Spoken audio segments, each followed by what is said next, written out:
Jurgen Klopp speaking to the media, and up came the topic of the Manchester United result, Martin. Brentford at the weekend. Manchester United, who were 4-0 down to Brentford at half-time. And up came the name Gabby Agbonlahor. Listen, this was Klopp on the matter. It was obviously not nice, not a nice week for United after the Brentford game. We forget in these moments how good Brentford is, to be honest. It was that bad. I drove home. I watched the first half here, I think. Then I drove home and coincidentally listened to talkSPORT, and Gabby, he lost against us 6-0 when my first year. I couldn't remember him as a mentality monster on the pitch, but what he said about United in that show, I was close to call in. And I was close to call in and tell him, you forgot completely that you have been a player. It's unbelievable. It was unbelievable. And if ex-players go already like this, then you can imagine how everything else is going. So, and now you just have to ask yourself, how would you want to react in a situation like this? And you would, of course, fight back. That's completely normal. That's what we expect. But now, I'm not entirely sure I know where Jurgen's going with that. Are you, Simon? Well, where I think he's going is, first of all, Liverpool are playing Manchester United next. So he doesn't want any more vitriol poured on Manchester United so he gets a reaction from them. Secondly, I think he's moving into the territory of suggesting that it is inappropriate for players to speak about other players, former or present, in a way that's not in keeping with professional respect. So politicians mustn't speak about one another with any sort of disparaging observations. Doctors and epidemiologists mustn't criticise one another by Jurgen Klopp's logic. It is preposterous to suggest anything that comes out of Gabby Agbonlahor's mouth is worth listening to, but along the suggestion... That's unfair. Well, okay, but along the suggestion that somehow or another, because he played in a team that got beat 6-0 by Liverpool once upon a time, that Gabby, as a player that has far more insight than people that haven't played the game, cannot speak to what he's seen because it's sacrosanct in the BS world of football mythology about who should speak and who shouldn't speak and how people should speak about one another because once upon a time you were a player. It is silly. It is silly because the people that can give us insight as to what we think is the mental minnows that are playing for Man United are people that have actually done the job. And we want honesty from people. Like Gabby, like McCoy, like Martin. Yeah, but I think I think he's saying he's getting fed up listening to former players and maybe those as well that he doesn't think are at the necessary level to be able to question what it is that Manchester United are doing each week. Now, you know, that's a matter of opinion, isn't it? Of course. And I admire Jurgen Klopp and everything he brings to the game, and he's a passionate man. He's emotional man. Did you admire that? Yeah, I think he's free speech. I think he's a pretty. But do you admire the principles of what he's saying? Forget about the appreciation of the fact he said it. Do you think he's right? Yeah, I think he is to a certain extent. I think as former players, we need to make that adjustment. We need to find the right words. We have to, because may have all been in that situation before, where we've been on the end of a good hiding in a game, and we went out there with the best intentions. I don't get any pleasure at all out of Manchester United's current situation, their current plight. I saw the most inept professional performance from a Manchester United team that I have seen in living memory last weekend. So what's different to what you've just said to what Gabby Agbonlahor said? Exactly. But you'll have to take that up with Jurgen Klopp, and if he wants to question me, then that's fine. But I believe it to be true. But I try find. You've gone further than Gabby. I try to find ways within if I'm going to critique. I'm going to do a piece on them this weekend. I'm going to try and find ways for Manchester United to be able to beat Liverpool. And if Liverpool get beat this weekend and have only drawn 2 matches, then they will actually go above Manchester. But that's great, Martin. Liverpool in the table. So speaking to a circumstance which is Manchester United's performance against Brentford. Forget Manchester United's performance against Liverpool.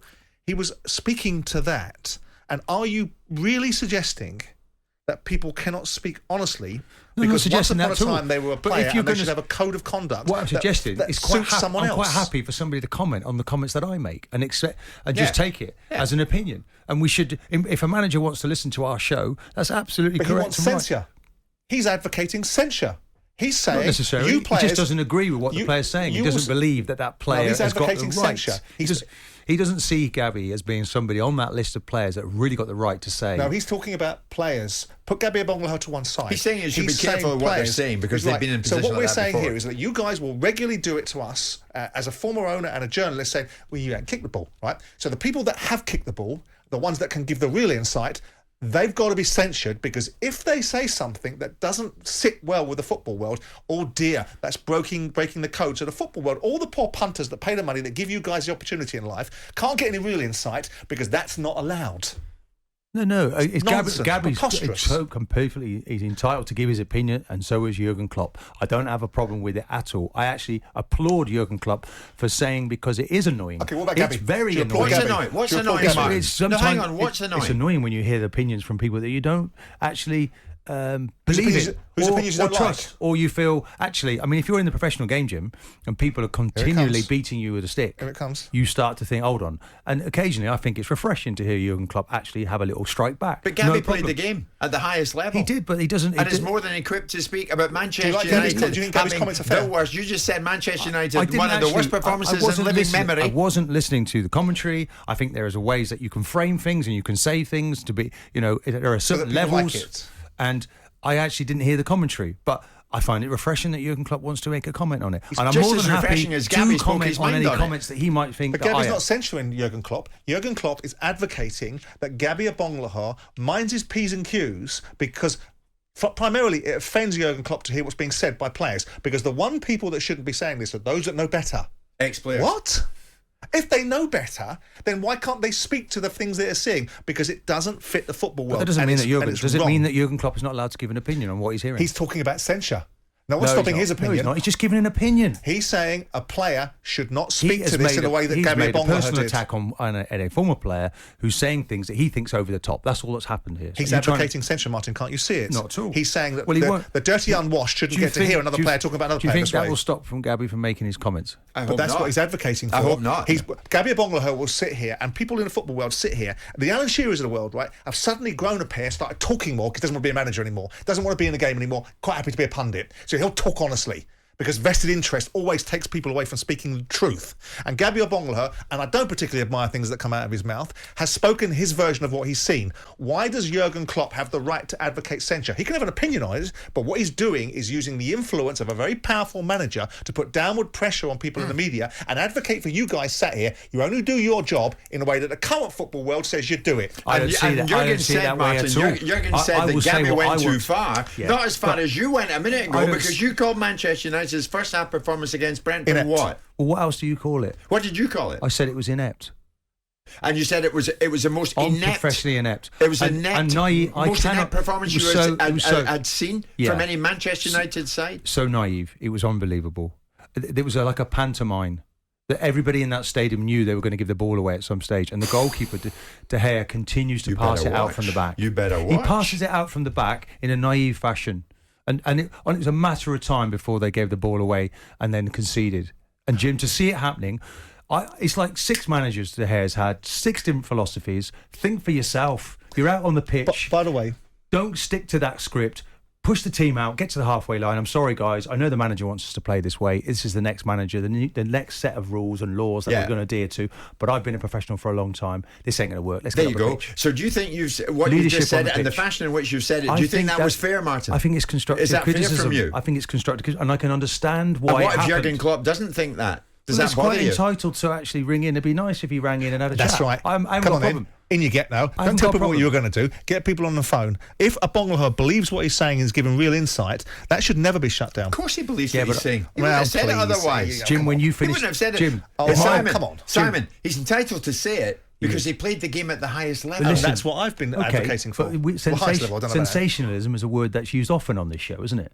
Yeah, and What, in conjunction with who? With you, Jim. And yes, What and a you thing can for you to signpost, say, you can Martin. frame things, and you can work it, and that's good. But my advice to former players would be: the microphone is like the ball that you once had at your feet. Now it's a microphone. Make something happen on the ball when you were playing. Make something happen with a microphone, but keep it. I like that. Keep it So he did. passionate. Keep it passionate and emotional, and things you really believe in. But don't go off on a tangent trying to sensationalise. Maybe that's what Jurgen Klopp is trying to say. Sensationalised. What was the halftime scoreline? 4-0 to Brentford.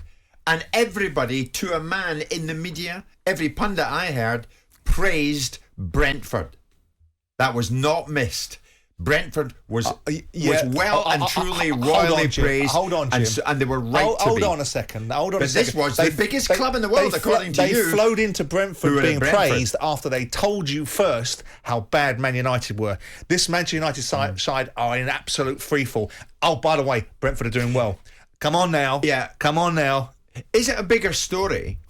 Is it a bigger story that Brentford were 4-0 up on Manchester United at half-time than it might have been if Brentford had been 4-0 up, say, on Fulham at half-time? Of course it is, because of the media fascination with Man United. That's why, no media fascination with It Manchester is. United. It's because it was Manchester United. End of. Media fascination with Man United. Media fascination with Manchester United. Yes, fascination with Man United. I love it. Anyway, the media fascination with Manchester United and Simon's Eyes will go on Monday night because it's Manchester United against Liverpool. It's live on talkSPORT. Jim White and Simon Jordan. Monday to Friday mornings from 10 on AM, on DAB, via the talkSPORT app and on your smart speaker. talkSPORT.